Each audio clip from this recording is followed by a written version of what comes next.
Welcome to the United States of Small Business, a podcast where the essence of American entrepreneurship is celebrated in every episode.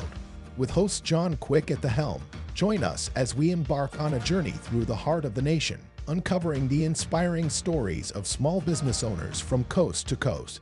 Experience the vibrant energy of bustling cities and the serene beauty of small towns, all while discovering how individuals are turning their entrepreneurial dreams into reality, even against the greatest odds. Each episode brings you face to face with the dreamers, creators, and doers who form the economic backbone of our country, all sharing their spirit of innovation and resilience. Whether you are in the early stages of sowing the seeds for your own business, scaling new heights in your current venture, or simply captivated by tales of grit and triumph, you are in the right place. Tune in on platforms like Spotify, YouTube, Apple Podcasts, iHeartRadio, Pandora, and beyond. For deeper insights and to connect with the heart and soul of America's main streets, visit UnitedStatesOfSmallBusiness.com. Subscribe to United States of Small Business with host John Quick now and be inspired by the powerful stories of entrepreneurship, community, and the unwavering pursuit of the American dream. Begin your journey of inspiration with us today. Welcome back to the United States of Small Business podcast. I'm your host, John Quick. Today, we're joined by a true pioneer of the advertising world, John Follis. From his early days reshaping the landscape of Madison Avenue to his innovative ventures into the digital marketing and beyond, John's journey is a testament to creativity, foresight, and entrepreneurship. We'll explore his contributions to the industry, his insight into the evolution of marketing, and his advice for the next generation of business leaders. So let's dive in. So without further ado, John, welcome to the United States of Small Business podcast. Well, thank you, John, for having me. Happy to be here. Well, it's going to be fun talking about your career in the advertising world. But first, tell me, how did you get your start in the advertising world? Very competitive field. Tell me that story. Well, I went to one of the few colleges and universities in the country that has a program that's geared for my profession of advertising. I'm talking, John, 35, 40 years ago at this point. I'll be 70 in a couple months. So this was a while back, but I think even today, Syracuse University is one of the top schools that has many top programs in communications and media, but advertising as well. I don't know if they still call it advertising now. They might call it something else, but that's the school that I graduated from. So it's kind of a training program. They kind of gear you to work in New York City. Since it's the same state, but that's where I went to school, even though I was terrified of New York City. And unlike 90% of my fellow graduates said, there's no way I want to work in New York City, and ended up working in Atlanta my first couple of years. Nice. So, you go to school for advertising and you land a gig in Atlanta. Talk to me about what that was like, getting your first gig in advertising. Was it, were you the kind of the new kid on the block? Was it daunting? It was harder than I thought it would be. I knew nothing about Atlanta other than one of my instructors at Syracuse, who told me I was crazy for not going to New York, had actually worked in Atlanta for, I think, about 8 or 10 years of his career and had some contacts down there. So he was nice enough to give me some names of people, which really helps a lot when you're just looking for your first job, to have some contacts to call up. So that was certainly helpful. And I think it took me 4 or 6 months. I remember after a while, because I wasn't getting any job offers, I started trying to get any work I could just to make some money and pay the rent. But eventually I got my first job down there. Nice. And what were some of your first successes as an employee working for somebody before you started your own career? Talk to me about that. I know that's okay. That's got to be something to where, folks, there's lots of folks that'll be listening here that maybe they're in the marketing world, right? And they want to step into their own agency, and maybe they haven't experienced that success even in their own careers yet, where, right. I read online, I read one of your postings that said you got fired 4 times in 7 years. So you had quite the career before you started your own business. So talk to me a little bit about that. So that is correct. I think it was maybe actually 8 years. So I have to give myself a little credit. But getting 4 times in whether it's 7 or 8 years is nothing to brag about, to be honest. Although I must say, in the advertising industry, it doesn't take much to lose your job. You could be working for an agency that just loses an account, if it's a significant account, and they have to cut staff, to deal with overhead. In my case, 2 of the 4 times I got canned was directly related to the fact that the guy who hired me at those agencies decided within a month and a half of bringing me in to leave that company for a better job. So I don't know what it's like in other industries, but when I was working in those agencies and the guy who wanted me to be there left, I noticed a definite change in the vibe at that agency. It's very competitive, as you just stated. So if you don't have someone at that agency who wants you to be there, is kind of watching your back, you're going to be very vulnerable to the politics at that company. So anyway, that happened a couple of times. So to answer your question, I really had no success in the first 7, 8 years that I was working at different agencies. The only thing I could claim as a success is that eventually I did make my way to New York, because anyone who knows anything about advertising knows that New York City and Madison Avenue is the mecca for the business. So that was a goal of mine, to get to New York, get a job, and not just get a job, but actually ultimately get a job at one of the top agencies. So I managed to accomplish that, but as you just said, and as we're talking about, did not last long at any of the agencies that I worked for, and really got I think I got a couple of ads produced, but very, very little work produced. So really no success to speak of. So tell me, somewhere along the line, you decided to start your own advertising agency up. Talk to me about that transition from going from working for other folks, and maybe they didn't fully understand your creative brain, to then Right. opening your own firm and kind of taking it and running with it. Right. Well, 2 or 3 years into my career, I discovered something called freelance. When one of the account executives came up to me and said, "John, I've got a buddy who has a pizza shop and he needs a logo. Can you draw a picture of a slice of pizza and he will pay you?" And I said, "Really? Okay."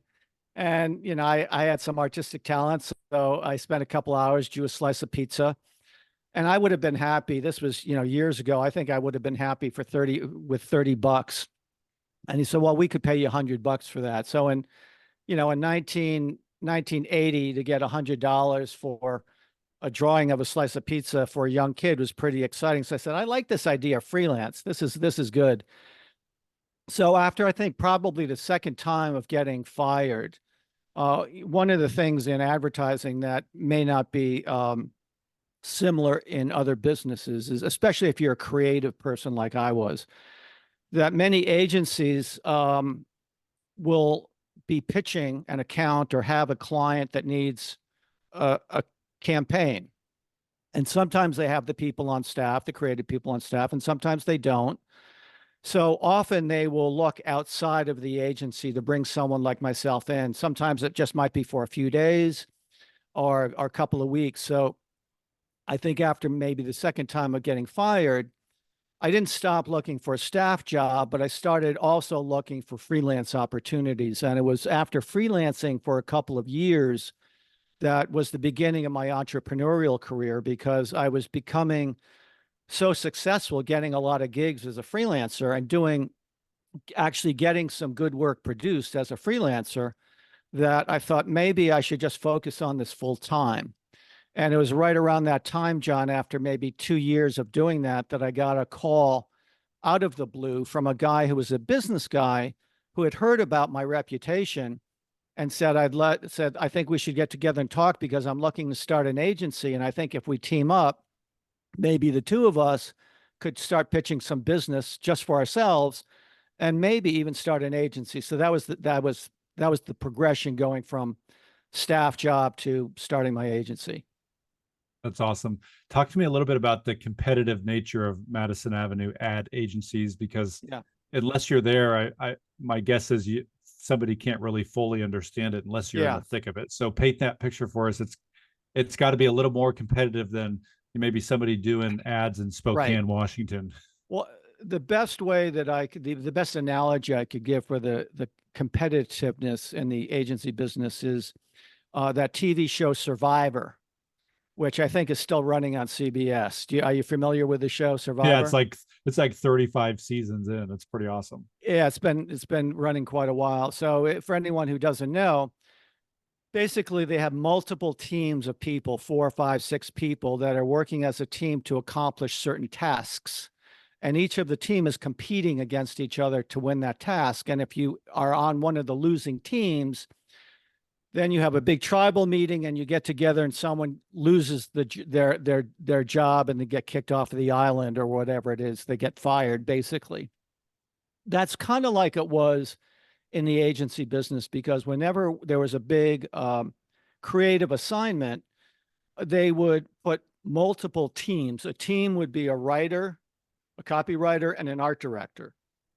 I started out as an art director. I evolved into an art director copywriter, but I was always paired up with a copywriter, and the two of us would be competing with 2, sometimes 3 or 4 other teams. If it was a really big national campaign, and have a couple of weeks to come up with some ideas, which we would then present to our creative director, and the creative director would usually select 1, maybe 2 of the ideas that were presented.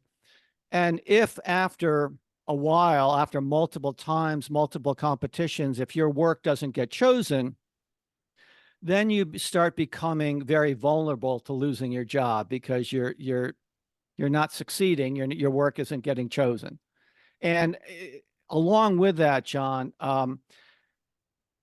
every creative director had his personal favorites. So one thing I realized pretty early on, it didn't come down to who was the most talented, even though that's the way I was trained to think, that it would be the best work, the most talented people. Sometimes it came down to whoever was most favored by the creative director. And that's where corporate politics really, really played a big part. If you were really good at endearing yourself to your creative director, however you did it, chances are your work would get chosen. And number one, I never really fully understood that. They don't teach that in college. And number 2, I didn't really like that whole concept. I always thought I still was focused on the work and still believed that the best work would get chosen. And I realized it was a hard lesson for me to learn that was not always the case. Yeah, sounds like lots of politics are involved, inter-office politics. Very much so, yeah. So what were some of the things that you were most proud of when, having your own ad agency? My guess is you've got to work with just a awesome mix of great companies and people, and maybe government agencies even. What were some of your most proud moments as a ad agency owner? Sure. Because we were just starting our agency, John, we didn't have huge national accounts, but we did have some accounts that had a bit of money to spend. And really one of the things I'm most proud of was the first account that we pitched that enabled us to basically start our agency. It was a product, a company I never heard of. They made jelly, basically jam. They were based in New Jersey, but they were an all fruit jam. And back in 1988, I'm going back many years now, they explained to us that most jam and jelly, like Smucker's, is corn syrup and refined sugar and not a lot of healthy stuff. So this particular company made a jam that was 100% fruit. And so, again, that may not be so unique right now, but back then it was a pretty novel thing. And he felt that if we got the message across that our jam was actually all fruit and much healthier than Smucker's. Do you know Smucker's jam? Is that something? Oh, yeah. Okay. So that was his big competitor. So he said that he would be open for us to doing a competitive campaign against Smuckers. And if you're familiar with the Smuckers tagline, I don't know if they're still using it, but for years they had a tagline that said, with a name like Smuckers, it has to be good. And our message was, with a name like Smuckers, it doesn't have to be good, basically, and basically explained why, and did a very competitive campaign that was so successful. Sales went up 90% after the first month, which is unheard of in that period of time to have that big of a sales increase. And it was so successful, John, after about 2 months, he decided to double his budget. He was Nice. he was spending close to $500,000. And this is in 1991, $500,000 in TV, and doubled that budget a few months later because he was seeing such a direct response from the TV campaign we did. And it ended up being written up as a Harvard business case study, which is quite a testimony. So that was one thing to be proud of. And another campaign, there were many campaigns I'm proud of, but another one actually got me invited and honored at the White House, which is pretty amazing. You don't really think, when you think of people getting honored at the White House, you think of war veterans or doctors who invented a cure for some disease, but not ad guys like me. But we did a public service campaign for child abuse prevention that was ran on national TV, was super successful. And this was back in 91 when George Bush was promoting this idea of 1,000 points of light. And the message behind that was there are many people around the United States doing great things that you would never hear of for social causes and things like that. And he decided to make it part of his agenda to acknowledge people who were doing good things. And that's how somehow, I guess, they tracked down, because it was a national TV and maybe the president, they ran during NBA basketball games, the spots. So if the president was watching the NBA playoffs that year, he would have seen my spots and maybe had one of his people track down the people behind the spots. And that's how they ended up contacting me. And my partner and I got invited and honored at the White House with a couple dozen other people, which was pretty awesome. That's pretty cool. So when you get the phone call, did you think your friend was pranking you, or how Well, did it that wasn't a go? phone call, but yes, it was an envelope, an invitation, an engraved invitation in the mail with the return address on it that said the White House as a return address. And my first reaction was, boy, someone is really trying to get creative and trying to get my attention to try to, get a job interview with me. But, I said, okay, I'll open it up and go for it. And I couldn't believe it was an actual invitation from the White House. So that was pretty amazing. That's pretty awesome. So what's some advice you'd give to folks who are maybe wanting to start their own business, marketing firm, ad agency? You've been very successful at it. What's some advice you give to somebody who's just kind of on the step one of 100? Well, I can tell you what was successful for me. And I think everyone may have their own path and their own unique way of succeeding.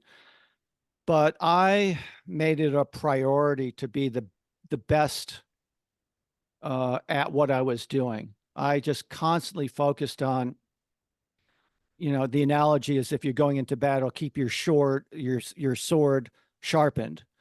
And so I was constantly working on what was called a portfolio of samples of ads, and just made sure that I continued, because that's when you go for a job interview, you basically show your work. Back then it was a physical portfolio. Now everything is online, but whether it's online or hard copy, focus on your skill, your talent, and make sure that no one is better than you. Make sure you're the best person at it. And ultimately, I think if you stick with it and you're persistent, like I was, with my freelance, eventually, I think your talent, whatever it may be, will be seen. And so that would be one piece of advice. And I would just say, don't give up. sometimes you have to switch gears. I mean, if you're trying to do it one way, like I was on staff, I just realized that for me, the corporate environment was not suited for me because I realized, like I said earlier, in a corporate political environment, it's as much or more about politics than it is about a skill set, I think. That's my opinion. So for me to shine, I realized that I needed to switch gears. So that would be another piece of advice. If what you're doing, if you continually get rejected, then it doesn't mean you have to stop doing it, but you think you have to reevaluate and at least explore another path to try to accomplish that same goal. Does that make sense? It does. Who's been a hero to you? There's got to be folks that maybe you've looked up to along the way. Who's been somebody in your life that you've looked up to, and why? Well, I was very fortunate, John, in that I had a very supportive father. Mm.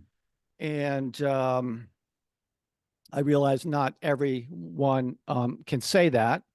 But in my case, my father had always been supportive of me and encouraging with me. And even when I was struggling, and there were many times where I was struggling, when I would discuss it with him, he would always have an encouraging, supportive word. And he was a successful entrepreneur in the insurance business. So I think maybe growing up having the influence of someone like a father who was in his own business may have had an effect on me as well. But I certainly benefited from his support and encouragement along the way. That's awesome. So what are you doing now? You've had a great career, um, been honored by the White House. Can't beat that. What are you up to these days? Are you still doing ad agency No, stuff? no. I started realizing about 7 or 8 years ago that financially I didn't really have to continue working anymore, and I could focus on personal projects and things that I enjoy. One of which is what you and I are doing right now. I love sharing my experience to anyone who might benefit from listening to it and inspiring other people. I've always been a big believer in public service work. You know, ever since I started working in the business in my 20s, I was always making time to focus on public service projects. So this, to me, this is almost like a public service that I'm doing because I love inspiring other people if I can. So that's one of the things I'm doing. I've done close to 100 interviews like this, but I'm doing things that I never had time to pursue growing up. Like I've been playing guitar since I was 13. Always thought it would be fun to be in a rock band. So the past few months, I've been jamming with a few other musicians and talking about starting a rock band. So I'm, picking up where I Nice. left off when I was 13. That's pretty cool. So where can folks find you?